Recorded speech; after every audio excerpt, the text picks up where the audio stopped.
enormemente, mi querido Alejandro, todo este tiempo, porque además, pues desde marzo, ¿te acuerdas que te invité a este proyecto, a estas participaciones, a estas charlas, y desde marzo nos has acompañado? Y te agradezco de todo corazón que lo hayas hecho, porque para mí es un honor, y espero que el próximo año nos sigamos encontrando aquí en Resentidos con tu sección semanal. Te abrazo. ¿Cómo estás, querido Alejandro? ¿Cómo estás, querido Jonathan? Pues con mucho gusto de estar por acá y muy, muy agradecido por estos meses, por cada emisión de Resentidos en la que hemos tenido la oportunidad de compartir aquí con tu audiencia, con nuestra audiencia, como dices, con este espacio de Sin Censura con el que agradecemos mucho tener la posibilidad de reflexionar y también de generar un análisis colectivo sobre la realidad que vive nuestro país en uno de los momentos históricos más importantes que ha atravesado nuestra patria en las últimas décadas, en un momento de cambios muy profundos, de cambios muy rápidos, en el que el país se está moviendo todos los días, y en verdad que es un gran honor tener la oportunidad como cada miércoles de compartir por acá contigo en este gran espacio. Muy bien, querido Alejandro. Pues bueno, estás planteando dos temas interesantes. Si quieres empezar con respecto a las diferencias, la comparación de la respuesta de la maestra Delfina con respecto al gobernador Diego Singüe en Guanajuato con respecto a estos hechos lamentables que han estado sucediendo en estos dos territorios. ¿Qué es lo que detectas de diferencias entre uno y otro ante esta situación de violencia? Claro, bueno, han sido dos de los hechos que han marcado la agenda en estas semanas,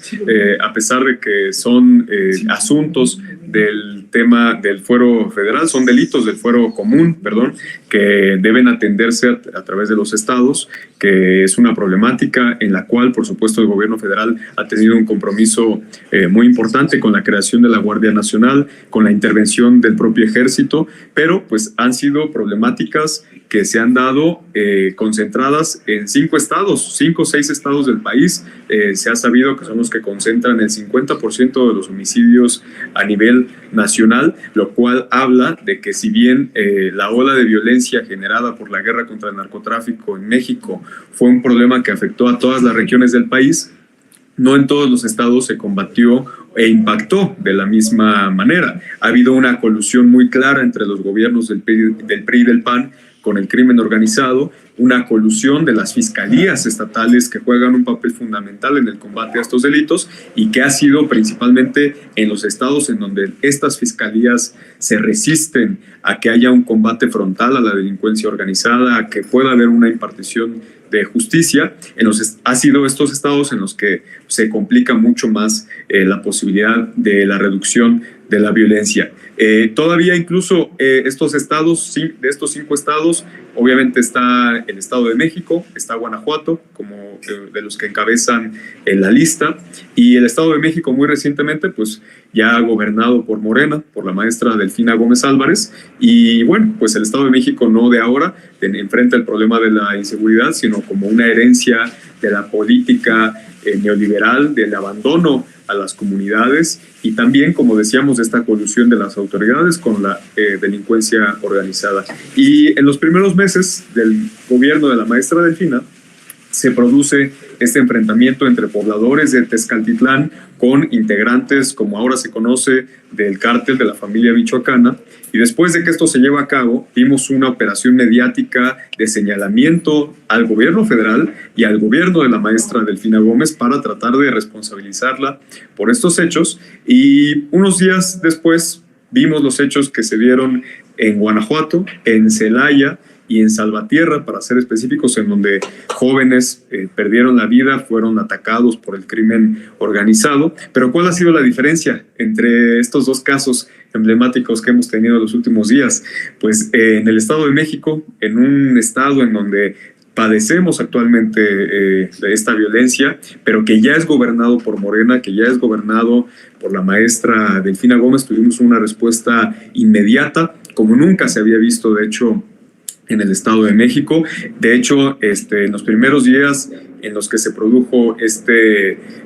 enfrentamiento, la maestra Delfina Gómez hizo presencia en Tezcaltitlán, primero para reunirse con los pobladores, para tener un encuentro directo, un acercamiento no a través de intermediarios, de secretarios o de personas de un perfil medio bajo, sino un acercamiento directo con los pobladores de la entidad para asegurarles que se iba a garantizar la paz y la tranquilidad en esta comunidad y en toda la región del estado, que en este momento está siendo afectada por la presencia del crimen organizado. ¿Cómo? No declarando la guerra. Eso es muy importante, no declarando una guerra que al final cobraría vidas de los propios pobladores y de la gente que habita en esta región, sino atendiendo desde el primer momento las causas de la inseguridad y de la violencia. Y unos días más tarde, dentro de la misma semana, la maestra Delfina estuvo en 2 ocasiones en Tezcaltitlán, como decíamos primero, para tener este contacto directo con los pobladores, y en una segunda ocasión dentro de la misma semana ya entregando apoyos alimentarios, garantizando la presencia de los programas sociales del bienestar a adultos mayores, a madres solteras, a personas con discapacidad, y una presencia permanente del gobierno del estado con los secretarios que integran el gabinete, principalmente la Secretaría del Bienestar, la Secretaría de Seguridad del Estado, la Secretaría de Gobierno, para tener una presencia cada semana en la entidad, en este caso en Tezcaltitlán, y asegurar que haya una presencia del gobierno que está en este momento construyendo un estado de bienestar, y esa es la única forma posible de acabar con la inseguridad y con la violencia. Esta ha sido una prueba, yo creo que emblemática de lo que está representando el gobierno de la maestra Delfina Gómez en el Estado de México, y además nos deja ver pues un ejemplo muy claro de lo que representa el proyecto de la Cuarta Transformación en contraste con lo que representa la oposición, y cómo actuó también la oligarquía mediática frente a la masacre que se dio en Celaya y en Salvatierra de jóvenes, culpando al gobierno federal y en ningún momento señalando al gobernador Diego Sinue, gobernador panista de Guanajuato, en ningún momento señalando a la Fiscalía de Guanajuato, que hasta el día de hoy, incluso hace unos minutos que fue cuestionado el gobernador Diego Sinue sobre los hechos que se dieron en Celaya y en Salvatierra, pues evadiendo toda responsabilidad, diciendo textualmente, ¿no? Vamos tarde, denme chance. Yo no tengo que responder ante cuestionamientos que tengan que ver con la masacre de Celaya y Salvatierra, a pesar de que, como decíamos, pues son delitos que corresponden al fuero común, que deben ser atendidos por los gobiernos de los estados. Entonces, pues ha sido este contraste que hemos visto en 2 casos emblemáticos de los últimos días. Decías tú la herencia, ¿no?, que tiene el Estado de México, porque fue gobernado durante décadas y décadas por el PRI. Y en el caso del PAN, sin haber alternancia y de estar completamente pues gobernados por el PAN, hay que decirlo abiertamente, estos territorios, sobre todo lo que hablamos de Guanajuato, pues es un estado que abiertamente está tomado por el crimen organizado es posible que desde las autoridades estatales, las municipales, los jueces, los ministerios públicos y la fiscalía. Tocas un tema medular en un punto que debe de ser un eje para proveer seguridad, paz y estabilidad a la gente, que tiene que ver el papel de las fiscalías. En la Ciudad de México tenemos el contraste, ¿no? O sea, si podemos poner un extremo de contrastes, lo que sucede con la Fiscalía del Estado de Guanajuato con lo que está pasando con la Fiscalía de la Ciudad de México, ¿no? Son ejemplos importantes. Y cómo desde las fiscalías, el trabajo y el papel de las fiscalías son importantísimas, porque sí ayudan muchísimo a crear paz, a pacificar, a crear lugares seguros, estados seguros, ciudades seguras. Y eso es lo que no está pasando en Guanajuato.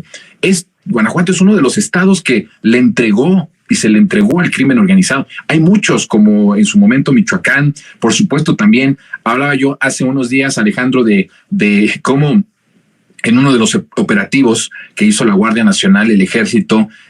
estaban a punto hace unos días de dar un golpe muy fuerte en contra de uno de los operadores del cártel Jalisco Nueva Generación. Y de repente pues ya se les escapa, alguien yo creo les dio el pitazo, porque pues imagínate, policías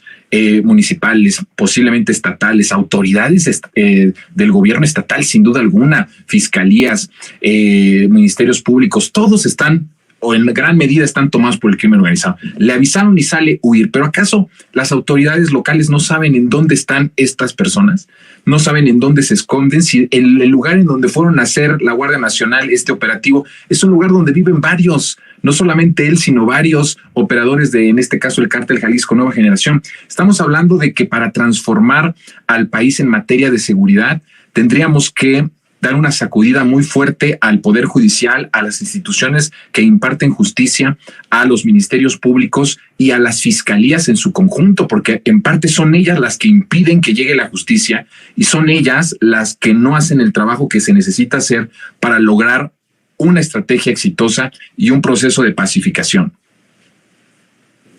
Sí, como bien dices, creo que resolver el problema de la inseguridad y de la violencia, que además está demostrado que es la principal preocupación que tiene aún la gente en este momento del sexenio, en este momento del gobierno del presidente López Obrador, que es que se pueda pacificar el país, precisamente tiene su solución en estos dos caminos. Por un lado, la atención a las causas de la inseguridad y de la violencia, que tiene que ver con el abandono a las y los jóvenes, tiene que ver con el abandono a campesinos en las zonas rurales, tiene que ver con el abandono en general a la población más vulnerable, que pues ha buscado, se ha visto obligada a buscar otras alternativas para ganarse la vida, y ha quedado también muy vulnerable a los grupos del crimen organizado que ya están instalados y que pues se aprovechan de esta condición de vulnerabilidad que tiene la mayor parte de la población. Pero se ha resuelto de una forma extraordinariamente rápida al llegar un gobierno de la Cuarta Transformación, en el momento en el que se empiezan a aplicar los programas sociales, en el momento en el que el presupuesto se empieza a ejercer con honestidad, porque antes se decía que no había dinero y ahora el dinero alcanza perfectamente para construir obras que al mismo tiempo generan empleos y también para poder entregar programas sociales a los sectores más vulnerables de la población, para volver a reactivar la economía y que no haya necesidad de que haya personas siendo reclutadas por el crimen organizado. Entonces, por un lado, eso se está garantizando con la llegada de gobiernos de la Cuarta Transformación, tanto a nivel federal como a nivel local. Pero por otro lado, incluso en gobiernos estatales, en casos donde hay entidades ya gobernadas por la Cuarta Transformación, también existen resistencias de la parte de las fiscalías, en donde ahí se han tratado de atrincherar estos poderes que están coludidos, como bien dices, con el crimen organizado, y esto debe de combatirse para garantizar que no haya impunidad, porque precisamente las fiscalías son las que se deben de encargar que si se comete un delito, pues se pueda impartir justicia, se pueda hacer valer la ley y el Estado de Derecho en todas las regiones del país. Entonces, pues mientras no haya también una totalidad del territorio nacional siendo gobernado por la Cuarta Transformación, y también mientras no logremos acabar con la corrupción del Poder Judicial, pues no será posible que sea total la pacificación del país, y por ello es fundamental pues que por un lado tanto se consolide la transformación en los gobiernos estatales, en los gobiernos locales, como el hecho de que se pueda hacer una reforma profunda al Poder Judicial, porque también pudiéramos pensar que las fiscalías hagan un buen trabajo, pero siga habiendo jueces corruptos que estén siendo vinculados con los peores intereses de este país, pues van a seguir liberando a estos delincuentes, van a seguir liberando a narcotraficantes, a secuestradores, y por eso es fundamental que también la transformación pueda llegar al Poder Judicial y que se pueda evidenciar esta diferencia de la actuación de los gobiernos que está viendo, por un lado, de gobiernos dignos, gobiernos como el que representa en este caso la maestra Delfina Gómez, y gobiernos de verdad pues criminales como el que estamos viendo en Guanajuato con el gobernador Diego Sinue, indolente ante las masacres que se están viviendo también allá en Guanajuato. Así es, me gusta muchísimo la respuesta de no solamente sí el tener más efectivos de la Guardia Nacional, incluso la planeación de un comando que esté atento a todas esas fronteras colindantes de ese municipio del Estado de México y otros estados para combatir esta violencia. Pero por otro lado, como tú dices, yo creo que la gran diferencia entre ellos y nosotros tiene que ver con que se atacan las causas, ¿no? Y el que la maestra haya ido 2 veces y en una de ellas haya anunciado programas sociales en esa región, en ese municipio, en ese lugar del Estado de México, me parece que es parte de lo que se tiene que hacer. Solamente de esta forma me parece que se puede combatir de manera concreta, de manera certera, un problema tan grave de muchos años que es parte de esta herencia, que yo llamo es una herencia maldita, pero que poco a poco con los programas sociales, con el bienestar, se va a ir debilitando. Es un proceso complicado, doloroso, sin duda que lo es, pero es esperanzador que ya haya un gobierno que esté